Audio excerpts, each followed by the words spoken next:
लेकिन कहीं ना कहीं अब भी कमी है। अब भी एक बहुत बड़ी तादाद है जो रोज़ा नहीं रखती, रोज़ा रखने से महरूम है।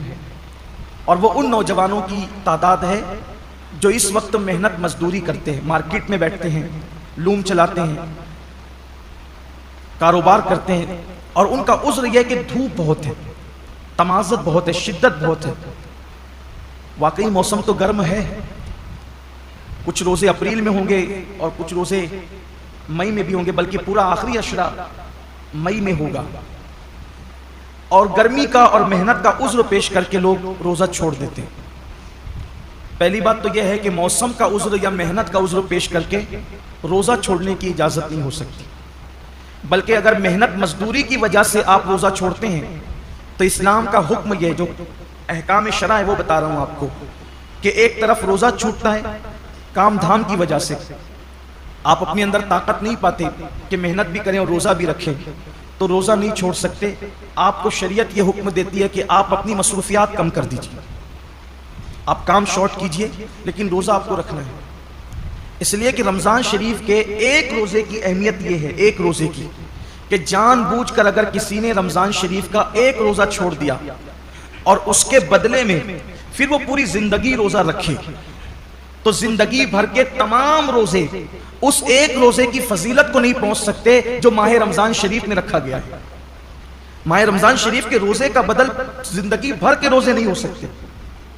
जो फजीलत इन दिनों की है, ये मौसम है रोज़े का। और कुछ लोग छोटी मोटी बीमारी का बहाना लेकर भी रोज़ा छोड़ते हैं। हर छोटी मोटी बीमारी पर रोज़ा छोड़ने की इजाज़त नहीं है, गुनहगार होंगे, सख्त गुनहगार होंगे। जिसने एक रोज़ा रमज़ान शरीफ का छोड़ा फिर उसको कज़ा भी करना पड़ेगा एक रोज़ा, और तौबा भी करनी पड़ेगी। ये भी अवाम में गलत फहमी है कि जो लोग सोचते हैं कि रमज़ान शरीफ का एक रोज़ा छोड़ दिया जानबूझकर तो 60 रोज़े रखने पड़ेंगे, ऐसा नहीं है।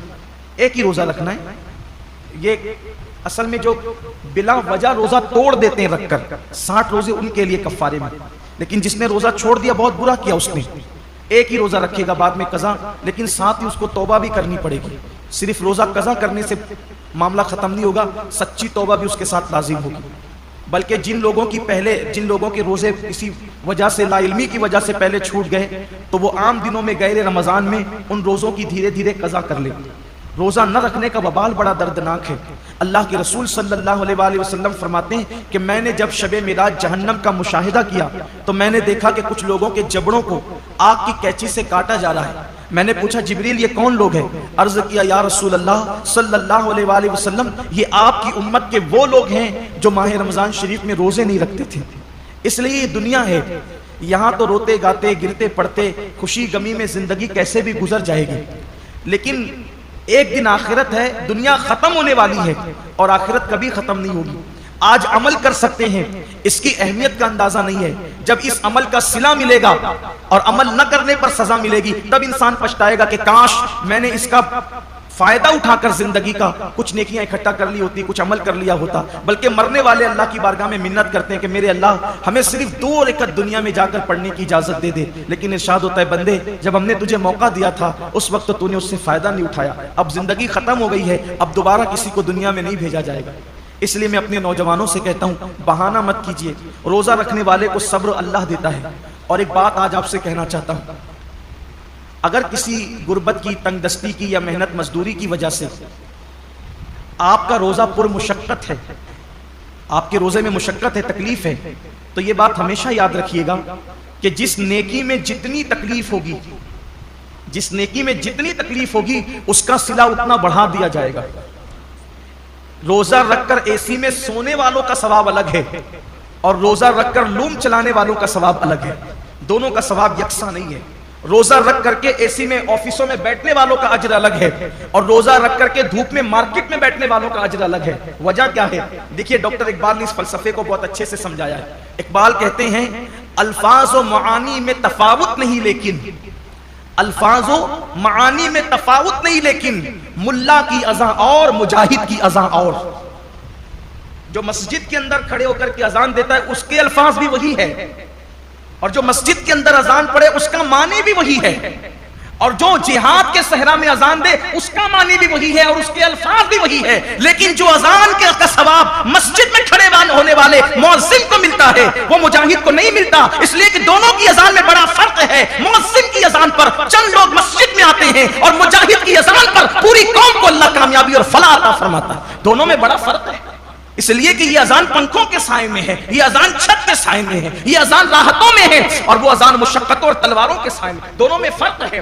तो इसी तरीके से इकबाल की फिक्र से रोशनी लेकर कह रहा हूं, और हदीस पाक कि जिस नेकी में जितनी मुशक्कत और तकलीफ होगी उसका सिला उतना बढ़ा दिया जाएगा। तो लूम चलाने वाले मजदूर कभी गमगीन न हो कि कैसे करें। हिम्मत से काम लीजिए, जहन्नम मत खरीदिए, जहन्नम की का अजाब मत खरीदिए।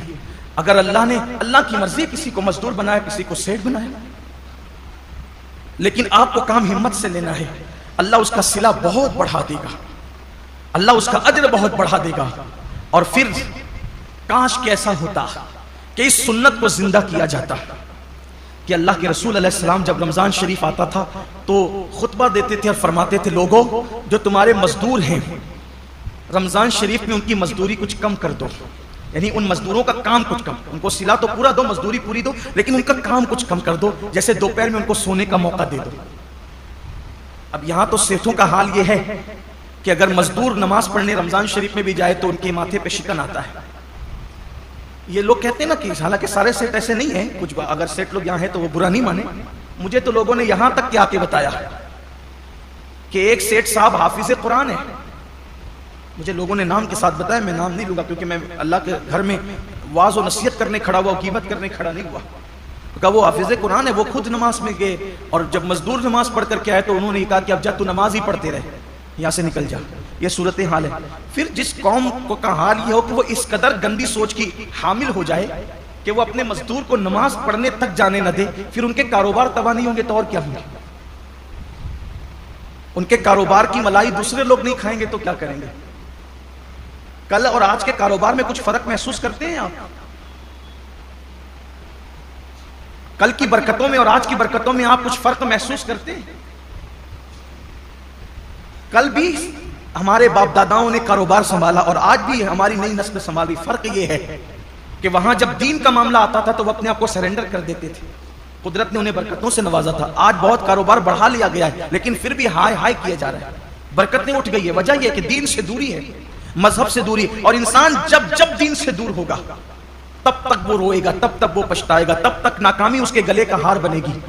तो आइए, अल्लाह रब्बुल इज्जत ने इतना खूबसूरत सा महीना हमें दिया है, इसलिए मेरी गुजारिश है कि इस मुबारक महीने में पहले तो रोज़ों का एहतमाम करें, और जिनको छोटी मोटी बीमारियां उनसे भी कहता हूँ, बीमारी का बहाना लेके, सर दर्द है, बुखार आ गया है, कोरोना हो गया है, इन चीज़ों को लेकर के आप रोज़ा न छोड़ें, इसलिए कि वो और बीमारियां हैं और उस हद तक बीमारी है जिसको बहुत सीरियस मैटर कहते हैं, वहां रोज़ा छोड़ने की इजाज़त है कि जब आदमी रख ही नहीं सकता, बीमारी बढ़ जाने का यकीन हो, मर जाएगा, बीमारी बढ़ जाएगी, तकलीफ बढ़ जाएगी। जब कोई मुसलमान पाबंद शरा, कोई दीन की समझ रखने वाला डॉक्टर कह दे तो बात अलग है।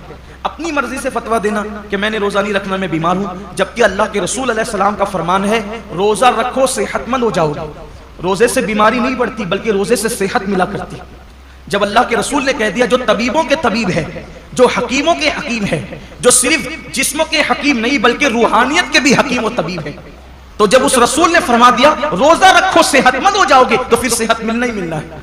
इसलिए बहाना न करो। एक हदीस पाक और याद आती है, फरमाया गया हर किस्म, हर चीज की ज़कात है, हर चीज की। जैसे माल की ज़कात, जिसने माल की ज़कात दे दी उसका माल अल्लाह के किले में महफूज हो गया, अब उसके माल को कोई नुकसान नहीं हो सकता। ऐसे ही जान की भी ज़कात है, जिस्म की भी ज़कात है। तो जान की ज़कात क्या है?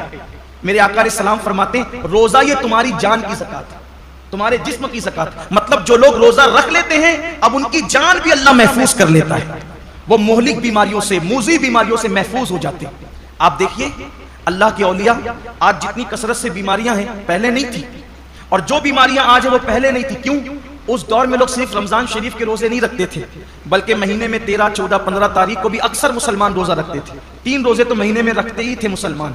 फिर उसके बाद जो और दिन से करीब थे वो पीर और जुमेरात के भी रोजे रखते थे।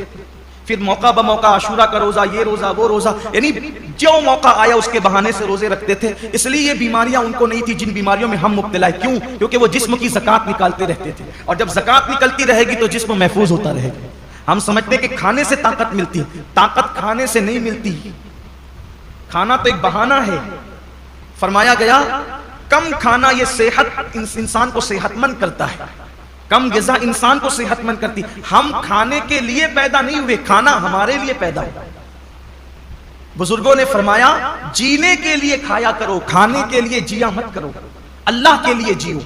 ये इंसान की सोच और फिक्र होना चाहिए। तो पहली चीज ये है, रोजा रखिए, रोजे का एहतमाम कीजिए, और रोजा रखिए तो इस तरह रखिए जैसे अल्लाह ने रोजा रखने का हुक्म दिया।